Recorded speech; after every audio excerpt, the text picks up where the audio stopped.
Magandang araw po Midnight DJ at ganun din sa lahat ng iyong tagapakinig. Ako po si Melvin, taga Davao. Gusto ko lamang pong ibahagi ang nakakatakot na karanasan namin tungkol sa pinsan kong si Kuya Atoy. Isa po siyang seaman at sanay kaming buwan o taon bago siya makauwi. Pero isang gabi, bigla na lang siyang dumating ng walang pasabi. Sa una ay tuwang-tuwa kami kasi matagal na naming hindi nakikita si Kuya Atoy.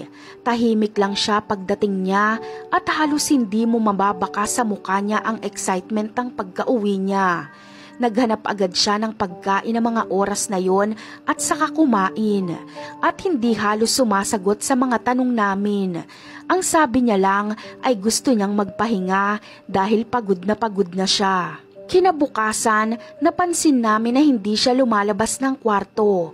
Madalas ay nakaupo lang siya sa sulok, nakatingin sa sahig, sa pader, at kapag tinatanong namin, ngumunguya lang siya ng dahan-dahan na para bang may kinakain kahit wala naman. Iniisip namin na baka paraan niya lang ito para hindi niya talaga masagot ang mga katanungan namin kung bakit bigla siyang umuwi. Dumating ang gabi at nagising ako sa narinig kong kaluskos. Paglabas ko, nakita ko si Kuya Atoy na nakatayo sa sala.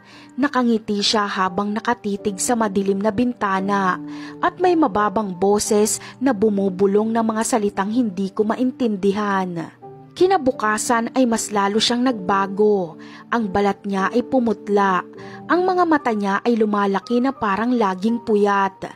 Napansin ko rin na hindi siya kumakain ng normal na ulam, kundi lagi niyang hinahanap ay hilaw na karne. Kaya noong madaling araw, nagulat kami nang makita siyang nasa kusina. Kinakain niya ang hilaw na manok mula sa rep. Tumutulo ang pulang likido mula sa kanyang mga labi. At nang makita niya kami, ngumisi lang siya ng bahagya at saka nagpatuloy sa pagkain niya. Mula noon, natakot kaming lahat na lapitan siya.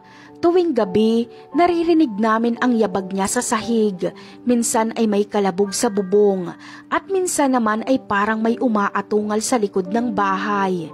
Pinilit siyang kausapin ni Tiyo, tatay ni Kuya Atoy, pero bigla na lang siyang sumigaw. Ang boses niya ay parang hindi na sa kanya, malalim at matinis na magkasabay. At sa gilid ng bibig niya ay unti-unting lumalabas ang mahahabang ngipin.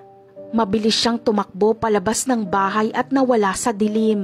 Naiwan kaming lahat na nanginginig at walang magawa. Hindi na namin alam kung siya pa ba si Kuya Atoy o isa na siyang nilalang na hindi namin kilala. Matapos tumakbo palabas ni Kuya Atoy, hindi na kami makatulog sa takot.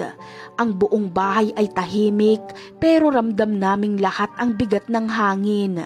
Parang may matang nakamasid sa amin mula sa dilim ng labas. Kinaumagahan, nagkunwari kaming normal. Nagsalo-salo kami sa hapagkainan, pero halata ang kaba ng bawat isa. Lalo na nang mapansin naming may mga bakas ng putik at dugo sa sahig na galing sa labas papasok ng sala. Alam naming umuwi si Kuya Atoy. Pagkatapos naming kumain, sinubukan ni Tiyo na linisin ng dumi na si Kuya Atoy ang may gawa.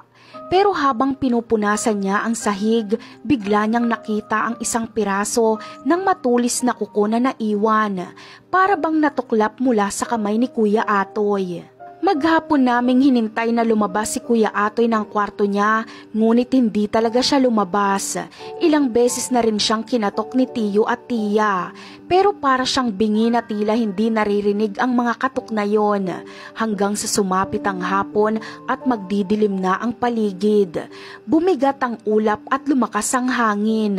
Habang nagsasara kami ng mga pinto at bintana, bigla naming narinig ang mahahabang kalmot sa dingding mula sa kwarto ni Kuya Atoy.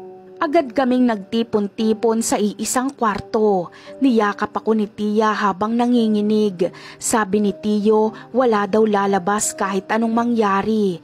Pero ramdam kong natatakot din siya ng mga oras na yon. Mamaya-maya may kumalabog sa bubong, mabibigat na yabag, parang may naglalakad sa ibabaw ng yero. Lumingon kami sa kisame at narinig namin ang malakas na halakhak ni Kuya Atoy, pero hindi na yun tunog ng tao. Bumaba ang mga yabag papunta sa gilid ng bahay at doon may marahas na kalabog sa bintana. Nang sumilip ako, nakita ko siya. Ang balat niya ay halos kupas na at ang mga mata niya ay nagliliyab sa pula at galit na tila may kaaway na gustong sugurin o isang gutom na nilalang na gustong manakmal ng bibiktimahin. Bigla siyang umangil sa akin nang makita niya ako mula sa bintana. Ang kanyang mga mata ay nagliliyab at ang mukha niya ay puno ng galit na hindi ko pa kailanman nakita. Para siyang hayop na galit. Pilit niyang binubuksan ang bintana gamit ang kanyang mahabang kuko. Nanginginig ang buong bakal habang dinidikit niya ang kanyang noo at ipin sa salamin na para bang gustong-gusto niyang makapasok. Buti na lang ay may makapal na bakal na harang sa bintana.